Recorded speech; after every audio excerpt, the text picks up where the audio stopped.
publiquen las primeras novelas, puede ser, pero las primeras novelas no se suelen publicar. Entonces, bueno, pues escribí las primeras novelas, tuve experiencia, no me desanimé porque lo que tenéis que tener en cuenta, esto lo van a decir casi todos los escritores, un escritor escribe porque realmente es lo que le gusta hacer. No tienen, si a alguno de vosotros os gusta escribir, no penséis y escribir una historia, un cuento, un libro, y no se publique, que nunca os quede la sensación de decir, estaba perdiendo el tiempo, porque entonces realmente nos gusta escribir. Porque yo tengo muchas novelas que no son publicadas, por X motivos, sobre todo las primeras antes de publicar. Pero cuando yo terminaba esa novela y a alguno llegaba la carta de una editorial, que entonces era mucho por carta, debajo de email, y me decía, no nos gusta tu novela, no tenía la sensación de decir, pues he perdido el tiempo. Yo iba con otra historia y seguía así continuamente, hasta que llegó el momento que sí, que publiqué. Os tengo puesto de, bueno, primeras novelas, casi 10 años más de las que tenéis puestas son de historias que no se llegaron a publicar. Que después las he utilizado un poco como de reciclaje. He vuelto para las historias actuales, muchas de las historias que tenía de estas historias que no se publicaban me han gustado y las he utilizado en novelas actuales, ya que las tenía, son mis ideas, pues las he utilizado.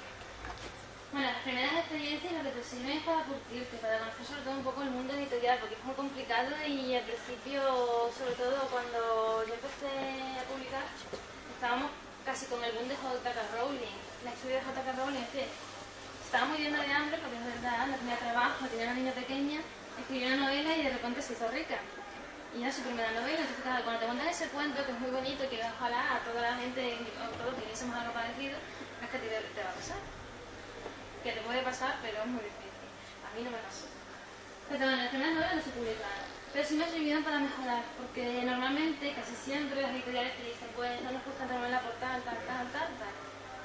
Hay que tomártelo, es una crítica constructiva, hay que tomarlo bien y aplicarlo en lo siguiente que escriban. No escribir con ánimo de lucro, es lo que os he dicho. En muy raras ocasiones los escritores se hacen ricos, que sí que los hay. J.K. Rowling y Stephanie Meyer son unos ejemplos. Pero, ¿cuántos de los escritores españoles conocéis que sean ricos? ¿Vale? Tenéis algo en cuenta. Casi todos los escritores españoles compaginamos la escritura con otros trabajos. Y con ponencias y tal, como lo estoy haciendo hoy aquí. ¿No puedes? Eso hay que tenerlo claro. Bueno, y luego, la primera publicación. Esta que tenéis aquí, sí está publicada. Es Hijos del Dragón, una saga de 5 libros, una pentalogía. Es fantasía épica, porque aunque los personajes son muy jóvenes, pero todo gira alrededor de las batallas que suceden en la historia. Pero en la historia va, son 5 libros, y en una profecía que habla, bueno, todo ocurre en una galaxia, que ahora os enseño el mapa, que no tiene nada que ver con lo nuestro, es decir, el ambiente es distinto al nuestro, y esa galaxia está en guerra. Hay un enemigo que se llama Yugana, que es el inmortal, aunque el inmortal es muy poderoso. Y una leyenda dice que 2 chicos, que son los 2 chicos que veis ahí, nacerán con el poder del dragón y podrán acabar con él. El poder del dragón, en este caso, utilicé una leyenda oriental en la que dice que, por ejemplo, del año del dragón al año del tigre, pues según China y tal, pues a los chicos, porque sí, ellos miran mucho hacia el sexo masculino, los que nacen en el año del dragón son especiales. Entonces, bueno, pues a mí me gustó la leyenda y me aplico un poco la historia. Ellos nacen en el año del dragón y por nacer en ese año y en una galaxia que no existe, tenían la habilidad de controlar ciertos poderes. Era el viento y el agua, además de ciertas habilidades. Bueno, eso es donde ocurre. Esas medias, que es la evidente, no existe. Bueno, los soles, son 5 planetas, 3 lunas, etc. Y Hijos del Dragón ocurre en esta galaxia. Si veis, un momento, os voy a señalar. Se ve un poquito mal, pero para que os hagáis una idea. Son 5 planetas. Aquí hay uno, otro, aquí, y ahí. Hice 5 planetas porque, evidentemente, cada uno de los libros ocurre en un planeta distinto. Pero, cada uno tiene unas características diferentes. Por ejemplo, en el primer libro, el planeta que visitaban los protagonistas se llamaba Dragilia. Y era como si estuviesen visitando China o Japón, porque todo era ambientación oriental. El segundo era la Edad Media, el tercero era un desierto, mientras que el cuarto era más futurístico. Sí, vale, era una saga de 5 libros, pero lo que querían muchas veces el ambiente hace que un libro sea muy diferente. No sé, quienes hayáis leído el último de Harry Potter o habéis visto la película, es un cambio, cambia mucho porque han sido 6 libros, 6 películas en el castillo, y el séptimo es más urbano, más entonces hacen más o menos la lectura, o en este caso películas, pero entonces a mí me gustó lo planteé de esa manera, un planeta por libro, pero que cada planeta sea distinto y las aventuras que corran los protagonistas sean diferentes. Entonces, pues eso, lo hice de esa manera, bueno, salió bien, cada uno de lo complicado, bueno, pues buscar, imaginar, si crear un mundo es complicado, imaginar 5. Tienes que poner la voz, nombre de ciudades, ciudades importantes, sitios que visitar, un poquito complicado, pero me queda pena. Estos son más de los personajes. Los que tienen Jorge el Dragón son 2 personajes muy jóvenes, porque sigue siendo juvenil, pero hemos dicho que es ética, pero todos son, bueno, aquí la chica que veis es Kirsten. Ella domina el fuego, lo veis, y utiliza la sal. Tenemos aquí, los 2 chicos que veis aquí son Nazar y Nazra, son hijos de la serpiente, nacieron en el año de la serpiente y también tienen ciertas habilidades. Son enemigos de los otros chicos como que se llaman Rubius. Un poco de ilustraciones más de los personajes. Entonces, Hija del Dragón lo que tiene son muchísimos personajes y evidentemente hay protagonistas, pero cada uno de ellos tiene una historia que contar. Todos son tan importantes como el anterior, que también fue un elemento que me gustó de la serie, porque no sé si os ha pasado con el protagonista de lo que sea un libro, una novela o una película, no os termina de gustar. Y si os gusta el secundario, pero queda muy relegado en un segundo puesto. Entonces, la Hija del Dragón dice eso. No iba de personajes secundarios, cada uno tenía momentos en los que iba a destacar más o menos y iban a estar más o menos igualados su protagonista. Y esto que tiene Hija del Dragón tiene muchísimos personajes y cada uno de ellos tiene una historia. Bueno, ¿qué más tiene la saga? Sobre escritura fantástica, eso siempre, porque en casi todos los libros fantásticos os vais a encontrar, ya sean dragones, ya sean demonios, vais a encontrar algo que sale de lo habitual. A ser fantasía épica batalla, evidente, elementos mágicos. Por ejemplo, Kirsten, que es la chica que veis aquí, ella controla el fuego. Tenemos a 4 chicos que controlan el viento y el agua.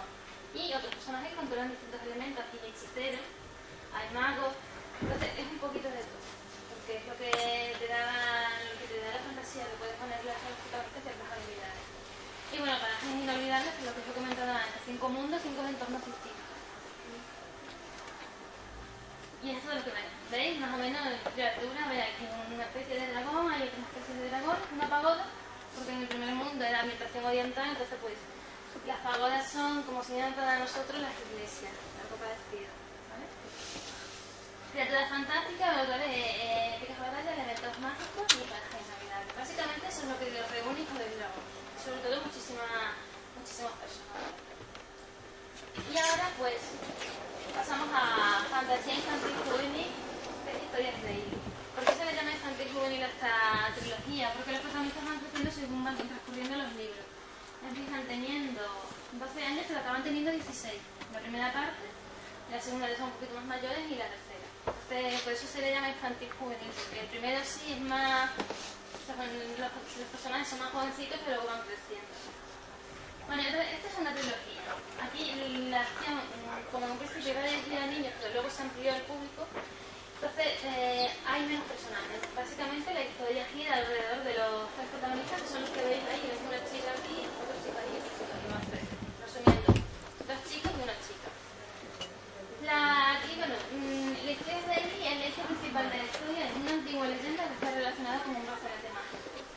Es normal que en las historias de fantasía siempre haya un elemento mágico y que sea él el que de alguna manera guíe la historia de los personajes.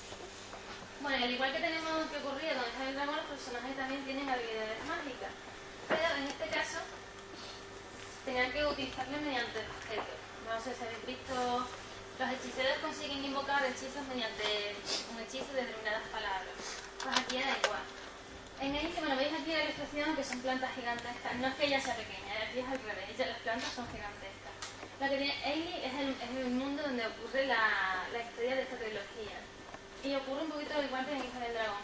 Hay puertas repartidas por distintos puntos de este extraño mundo que llevan a otros mundos. Uno de ellos, por ejemplo, son las plantas, todos gigantes.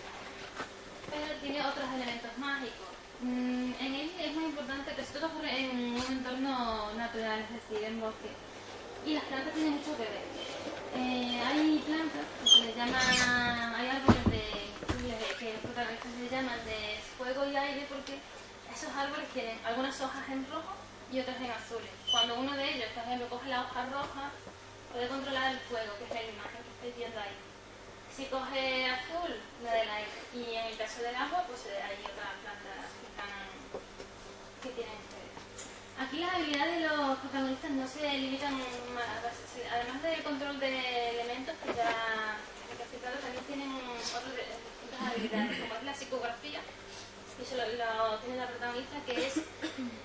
Ella escucha los pensamientos de las personas muertas, pero a la hora de plasmarlos o de comunicarse a los artículos tiene que escribir. Eso sí existe. Es como, imaginaos, sexto sentido, de cuando la película de Bruce Willis, que puede los muertos, bueno, la psicografía existe, comillas. Bueno, hay estudios y tal, igual que la telequinesia.